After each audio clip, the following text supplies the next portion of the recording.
पंचायत समिती स्वबळावर लढून तुम्हाला आमची किती ताकद आहे दाखवण्याची संधी तरी द्या. हात तर राखून किती वर्ष ठेवायचं. एकदा झाकली मूठ 1.25 लाखाची मध्ये दाखवण्याची चांगली संधी आहे. असा कार्यकर्त्यांचा प्रचंड दबाव आता आमच्यावर आहे.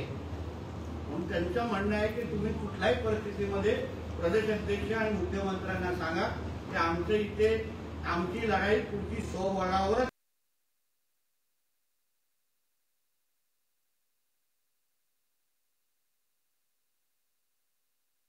असली पाहिजे. आणि त्या दृष्टिकोनातून कार्यकर्त्यांची भावना मी नेत्या मंडळींकडे पोहोचलो. प्रशांत यादव या भागातले विद्यमान आमदार सुद्धा याच युतीमध्ये आहेत आपल्यामध्ये, आणि तो पुढचं गणित कसं असणार आहे? बघा, प्रत्येकाला आपला आपला पक्ष वाढवण्याचा अधिकार आहे. राष्ट्रवादी काँग्रेस म्हणून, अजित पवार गट म्हणून ते आपला पक्ष वाढवणार आहे, त्यांना त्यांचा अधिकार आहे. त्यांच्या कार्यकर्ते त्यांना उद्या आग्रह करतील ते निकमजी तुम्ही ते स्वबळावलं तर त्यांनी लढवलंच पाहिजे. मग कशाला महायुतीचा विचार करा. प्रत्येकाने आपला आपला पक्ष वाढवायलाच पाहिजे. आम्हालाही कळलं पाहिजे ना की आम्ही रत्नागिरीमध्ये किती पाणीमध्ये आहोत. नेहमी आमचा हात तर राखून असतं. आमच्या कार्यकर्त्यांना आपली ताकद दाखवण्याची संधी मिळत नाहीये. आता अगर प्रशांत यादवजींसारखे चांगलं नेतृत्व इथे येत आहे, भक्कम नेतृत्व येत आहे. 6800 फक्त कमी पडणं म्हणजे विचार करा किती जिल्हा परिषदमध्ये ह्यांना लीड असेल. पण तेही ताकद अगर आम्ही व्यवस्थित पद्धतीने पक्षाच्या गोष्टी वापरली नाही तर मग उपयोग काय. तर आगामी नगरपालिका जिल्हा परिषद पंचायत समितीला सुरुवातीमध्ये काय त्यासाठी आम्ही तुम्ही त्यासाठी दुसऱ्या पत्रकार परिषदेत थांबा ना. प्रशांत यादवजींना भेटण्यासाठी आलेलो आहे. तुम्हाला एवढी ब्रेकिंग न्यूज 19 ऑगस्टची दिलेली आहे. सगळं एकत्र करून तुमच्या मोबाईल. साहेब एक प्रश्न, जिल्ह्यात निधीवरून ओढाताण सुरू आहे. नातू साहेब या विषयात नेहमी बोलत असतात, तर हेच कधी थांबणार आहे? शेवटी थांबेल कधी, जेव्हा आमची भारतीय जनता पक्ष म्हणून स्वबळाची ताकद आम्ही दाखवू. आता आम्हाला कमीच मोजलं जातं कारण आमच्याकडे आमदार नाही, सदस्य आमच्याकडे फक्त खासदार आहेत. जे ते भारतीय जनता पक्षाच्या कार्यकर्त्यांनी स्वतःच्या ताकदीवर निवडून आणलेलं आहे. इथे तुम्ही लोकसभेमध्ये आम्हाला काय परिस्थिती तुम्हाला सगळ्यांना माहिती आहे. नातू साहेबांनी जी भूमिका मांडली, शेवटी आमच्या कार्यकर्त्यांनी जेव्हा गावागावात आमच्या कार्यकर्त्यांचं नेटवर्क आहे, लोक जेव्हा आमच्या कार्यकर्त्यांना निवेदन देतात, कार्यकर्त्यांनी करावं काय. आता जिल्हा नियोजनची जे काही मी समीकरण मी माझ्या हातात आलेले संपर्क मंत्री म्हणून, किरण सामंतजी आमदार आहेत त्यांना 20 कोटी दिलेले आहेत. आपले उदय सामंतजी स्वतः त्यांनी 20 कोटी आपल्या मतदारसंघासाठी ठेवलेले आहेत. निकमजींना 20 कोटी दिलेले आहेत. आणि भारतीय जनता पक्षाचे खासदार म्हणून राणे साहेबांना फक्त 5 कोटी दिले आहेत. हे थांबणार कधी. जिल्हा नियोजन मध्ये आम्हाला आमचे लोक पाहिजेत ना. आम्हालाही आमची तेवढीच ताकद, आमचे मतं आहेत. आज कोकणातला अशी परिस्थिती आहे, कुठलाही एक मतदारसंघ विधानसभेचा तुम्ही बघा जो भारतीय जनता पक्षाच्या ताकदीशिवाय निवडून येऊ शकत नाही. मी तुम्हाला सांगतो ही आजची परिस्थिती आहे. आणि म्हणून आम्हाला अगर आमची निधी जास्त हवी असेल, जे नायडू साहेबांनी अतिशय विस्तृत पद्धतीने मांडली, तर आम्ही आमची ताकद दाखवणार. साहेब, चिपळूणला पूरमुक्त करण्यासाठी गेले 3 वर्ष काळामुक्तीचं मोहीम चालू आहे, काम चालू आहे. फक्त आता अडले असं की दरिद्र बोर्डाची हद्दचिती सुरू होते, गोटोपासून पुढे त्यासाठी प्रांताधिकारी तुम्हाला भेटते त्या संदर्भात? हो, एनओसी देऊन टाकणार मी. माझं काम फार फास्ट आहे. एवढं वेळ कामाची गरज नाही. आता प्रांत अधिकारी भेटले मला, मी माझ्या डिपार्टमेंटला सांगून टाकेन, एनओसी देऊन टाकणार.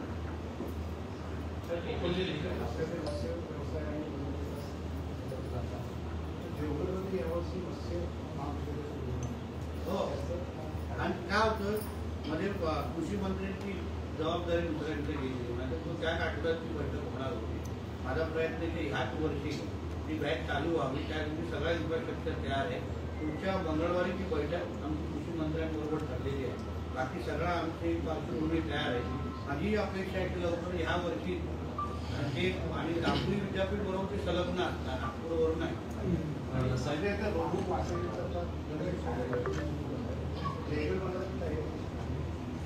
अल्ट्रा आता रेल्वे मंदिरामध्ये 100% तयारी नाही, म्हणून अल्ट्राटेकचं जे काही खेती आहे तिथे आमची उतरवण्याची ह्या वर्षी तयारी.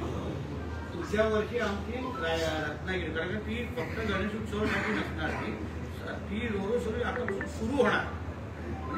म्हणजे रोज तिथून मार्गावरून बोट निघाली, इथे तुमच्या रत्नागिरीत आली, विजयदुर्गमध्ये आली, तिथे पॅसेंजरना उतरवलं, 150 गाड्या उतरवल्या. 2 तास सर्व्हिसिंगसाठी त्याला लागणार आणि परत ती डेव्हलप म्हणजे दररोज तुम्ही मुंबईला येऊन जाऊ शकता.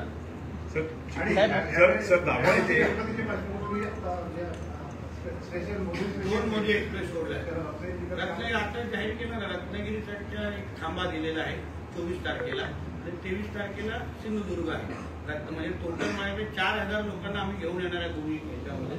म्हणजे आमचे जे दोन्ही जिल्हाध्यक्ष आणि आमच्या भारतीय जनता पक्षाचे जे मंडळ अध्यक्ष आहेत त्यांना 17 आणि 18 2 दिवस बुकिंगसाठी लोकांनी संपर्क करावं.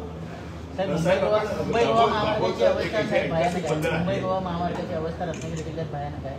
तर गणेशोत्सवाच्या पार्श्वभूमीवर काय उपाय? आमच्या देशावर खरं म्हटलं तर आम्ही 100% समाधी नसलो तरी आमच्या देशात फार भारताने लक्ष आहे. खासदार राणेसाहेब स्वतः 2दा नितीन गडकरी साहेबांशी भेट केले आहेत.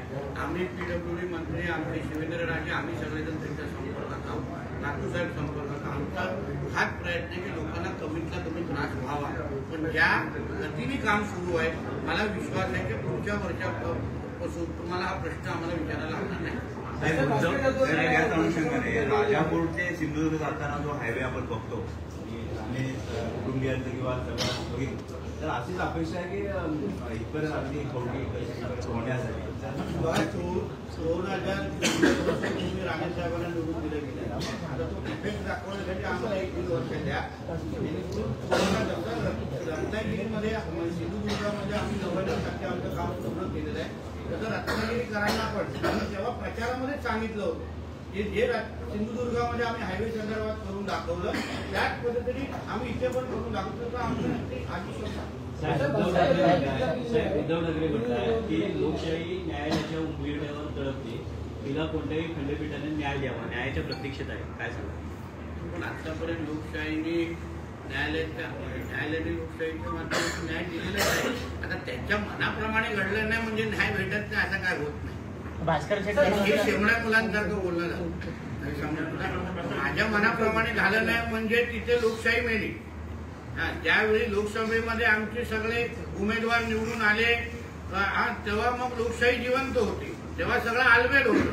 पण आम्ही विधानसभेला हरलो. न्यायालयामध्ये आमचा निर्णय आमच्या मनाविरुद्ध गेलं म्हणजे सगळं वाईट. हे शेवण्या मुलांचं लक्षात काय खबर नाही. सोडवा ना. महानगरपालिका कोणाच्या ताब्यात आहे? मुंबई भगवादारी आमच्या महापौर बसणार नाही. मुंबईचा महापौर हा भगवादारी नसणार आणि लक्षात घ्या आमचे नातूसाहेब अतिशय सक्षम आहे. त्यासाठी इथे राहण्याची विपुल गरज नाही. अतिशय निश्चित पद्धतीने त्यांना लोहे को लोहा काटतात जसं म्हणतात तसे आमचे नातूसाहेब सक्षम पद्धतीने उत्तरं देत आहेत. निलेश राणेंवर पण टीका केली. त्यांना सोडणार नाही असं केलं.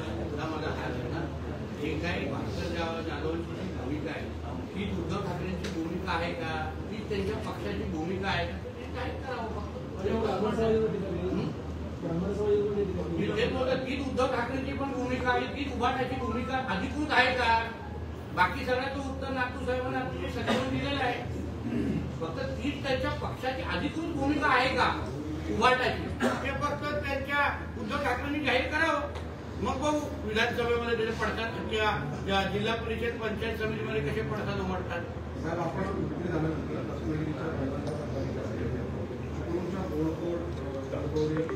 बंद आहे ही अनेक वर्ष दुर्लक्षित आहे.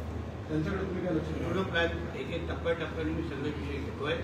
तुम्हाला त्याच्यामध्येही मोठ्या प्रमाणामध्ये बदल दिला. आता हरणे बाजार आणि 2214 कोटी खर्च करून मार्च 2026 पर्यंत हे बंदर आम्ही तयार करतो.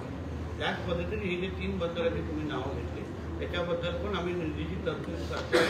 तुम्हाला बदल निश्चित पद्धतीने दिसेल. आता सरकारला येऊन 9 ते 10 महिने झालेले आहेत. आमचा हनीमून पिरियड आता संपतोय. थोडा हळद विचारून दे तुम्हाला काम दिसते. पक्षाचे गृहमंत्री उद्धव ठाकरे म्हणतात की 8 ऑक्टोबरच्या आधी विधानसभेच्या निवडणुका लागायच्या आधी चिन्हाचा त्यांच्या इच्छेप्रमाणे जगत चालतं.